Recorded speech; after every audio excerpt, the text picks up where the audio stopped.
alama za mikono. Hiyo ni elimu ambayo pia na yenyewe natakiwa kuijua. Sasa mnaona mambo yalivyo mengi. Tunarudi huku, tunakuja huku, tunaenda huku, tunakwenda kule. Lengo ni nini? Lengo ni kwamba haya mambo nayo tunaeleza ni mengi ambayo yalikuwa natakiwa uanze kufundishwa tokio mdogo. Ni kipaji fulani, karama fulani ambao kila mzazi alikuwa anatakiwa awajibike kuielewa, atake asitake, apende asipende. Ni muhimu kujua, kwa sababu unavuta hewa ambayo sio ya kwako. Umeona? Unakula chakula kila siku, unaishi kwenye ardhi ambayo sio ya kwako. Wewe ujiulize tu, vimejileta tu hivyo. Unajua hesabu za mchanga? Unajua hesabu za upepo?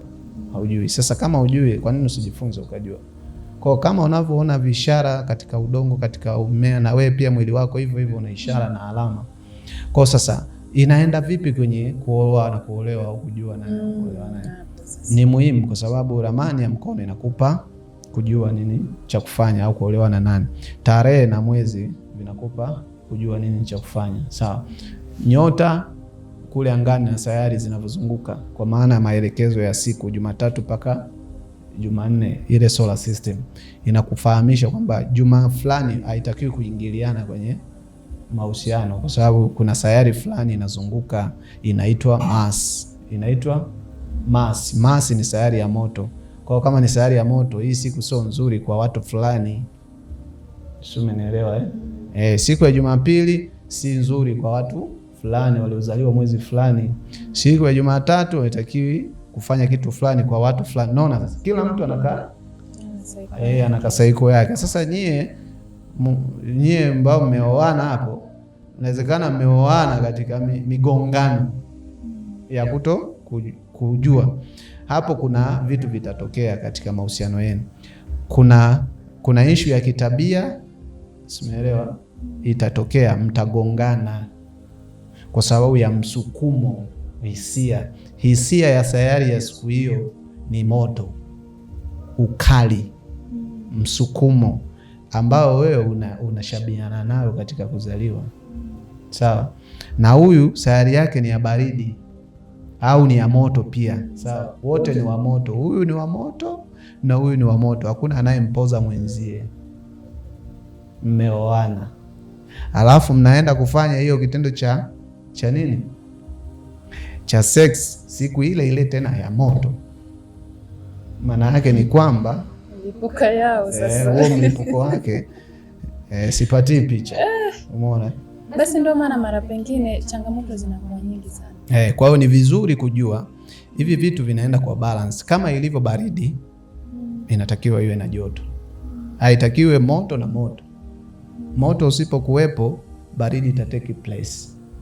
Simera, na baridi isipo kuwepo, moto utateki place. Kwa baridi na moto vinatakiwa vibalance, vyote viwepo kwa wastani. Kwa sasa mkijikuta mmeoana au mmeingia kwenye mahusiano kwa kuto kujua, sawa, mmeenda kuingiliana kwenye siku ambazo si nzuri, ni siku za moto, alafu nyie wote ni wa moto, au nyinyi wote mmeoana au mnaingiliana mnafanya seksi, wote mmeoana ni wa baridi, yaani wote mpo kwenye asili ya baridi, alafu mmeenda kwenye siku ya baridi, maana yake nyie mnaenda kuganda. Umeelewa? Yaani mtaganda, mtastaki kwenye mahusiano yenu. Yaani kuna vitu vitatokea, mtaona miujiza tu. Mnaweza mkazaa kiumbe cha ajabu hamjaiona kwenye ulimwengu. Umeelewa? Unashtuka, sio? Kwa hiyo haya mambo hatuzungumzi kwa sababu tunazungumza tujifurahishe. Haiko hivyo. Hapa kuna maarifa ya ukweli, uhalisia wa ukweli. Na kwamba labda nikusitishe kidogo, kwamba labda kama watu wamekutana wanaendana, yani ile wana mfanano katika elimu hiyo ya sayansi ya kiroho, kwamba hakuna changamoto zinazotokea baina yao wakiwa na mfanano. Mfanano upi sasa? Mfanano wa sayansi ya kiroho kama hivyo, nyota zao kama zinaendana, yani wenyewe wanaendana tu.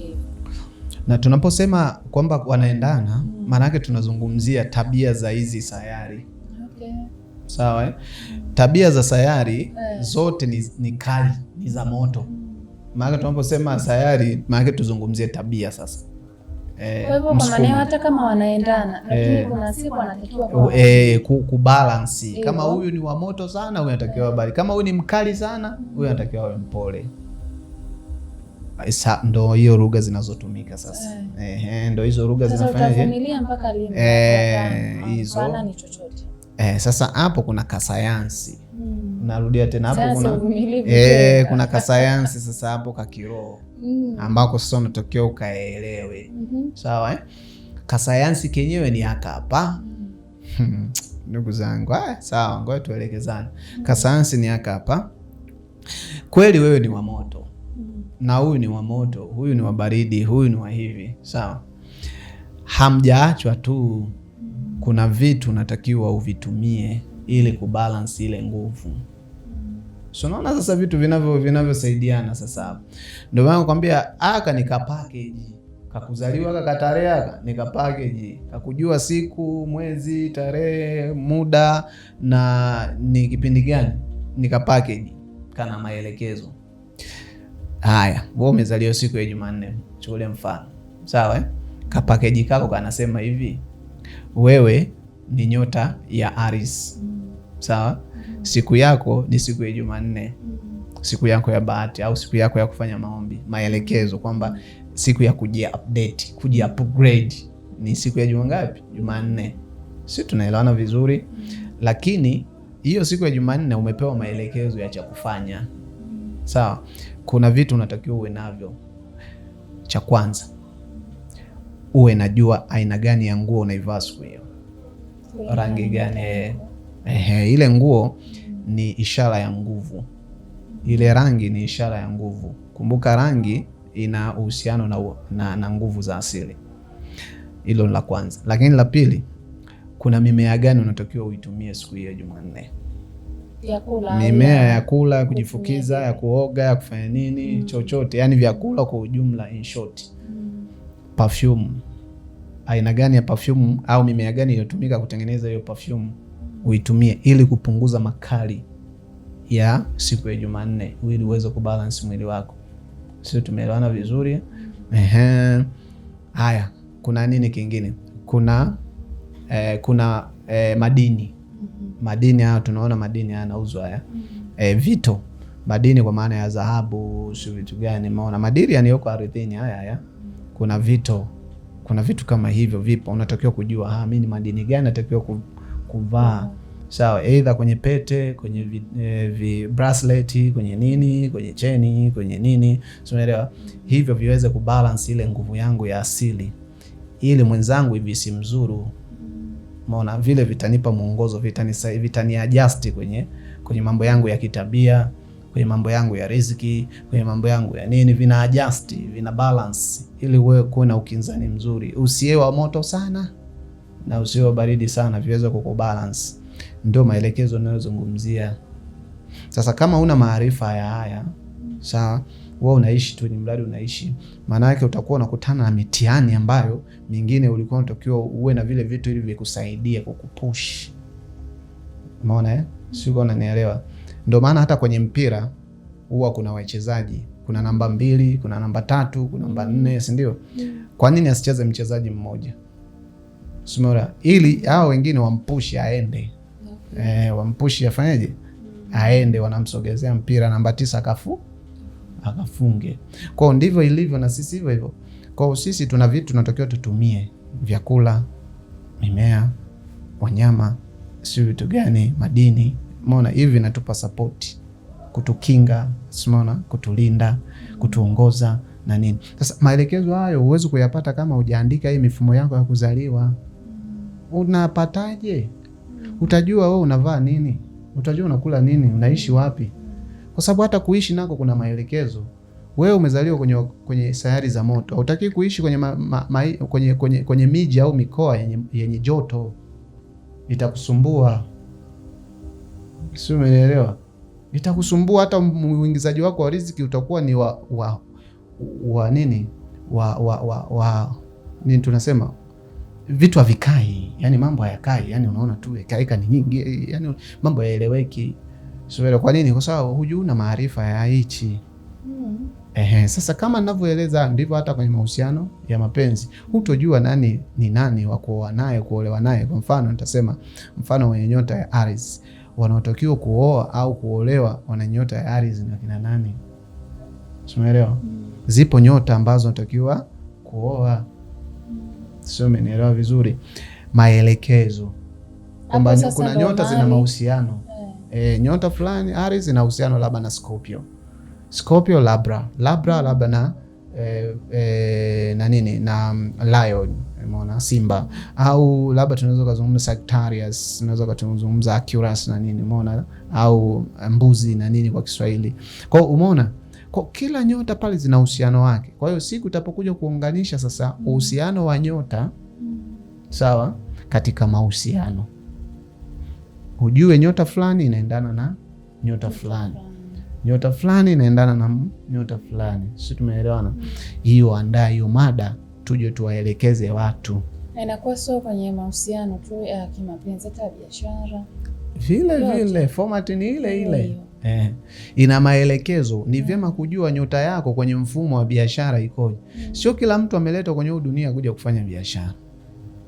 Hapo ndo pale ambapo tunaona familia fulani, mbona mambo yananyooka, wakifungua kwa biashara kamekuwa, kwa sababu wamekutana na wanaweza wakakutana bila kujua na asili kafanya kazi. Maelekezo yanakuja yanakueleza yani hizi nyota hizi bana, sio kila mtu akufanya biashara, tuelewane vizuri. Yani inakuja na maelekezo nini cha kufanya. Kuna wengine ni wameletwa kuja kuwa wafugaji. Kuna wengine wamekuja hapa duniani kuja kuwa wakulima. Kuna wengine wamekuja hapa duniani kuja kuwa maartist. Kuna wengine wamekuja hapa duniani kuja kuwa waalimu kama sisi. Simeelewa?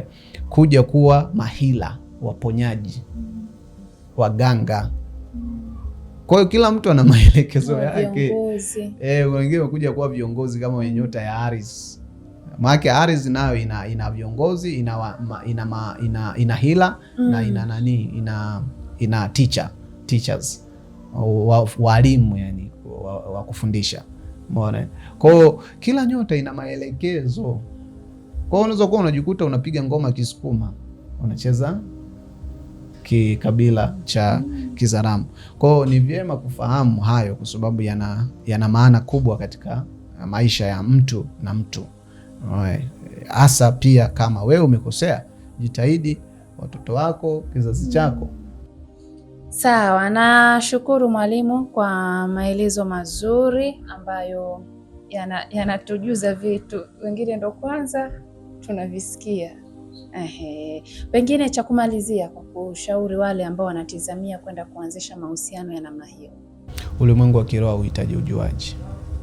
Ulimwengu wa kiroho hauhitaji ujuaji, unahitaji hekima. Hata kama kitu unakijua ama ukijui, ni vyema ukajifunza kwa hekima. Kwa hiyo nawashauri kwamba jifunze kwa hekima, si kwa ujuaji. Jifunze kwa hekima, kwa kutafuta kujisaidia mwenyewe. Umeona? Si kwa sababu ya kubishana na mtu, sio kwa sababu ya kutaka watu wajue wewe unajua sana, au masifa, au uende ukosoe watu, uende ukosoe kwamba nyie amfundishi hivi, huyu nyie si tunaelewa zaidi ya hivi. Unakuta watu wanatambiana sana. Kuta wengine watu wa imani hizi za kidini, Uislamu, Kristo, huyu anajiona bora kuliko huyu na huyu anajiona bora kuliko yule. Kwenye ulimwengu wa kiroho, sayansi ya kiroho haitaki hivyo. Kwa hiyo ni vyema kujifunza kwa hekima. Mimi niwashukuru sana, Mungu awabariki sana, kwa sababu si sote uhai tulionao tunategemea energy na nguvu ya Mwenyezi Mungu. Mimi naitwa Mr. Kam. Asante sana mtazamaji, pia ninakushukuru kwa kuendelea kwa mfuatiliaji mzuri wa kipindi cha Maarifa ya Kiroho, na leo tulikuwa tunazungumzia kuhusiana na mada inayosema mchango wa sayansi ya kiroho katika kujenga na kudumisha mahusiano yenye afya. Mwenyezi Mungu atakapotujalia uzima kwa mara nyingine na nafasi, tutaendelea na mfululizo wa mada hii ambayo bado ina mambo mengi kama ambavyo mwalimu ametujuza hapo awali. Asante sana. Mimi ni Witness Lala wa Kam TV Tanzania.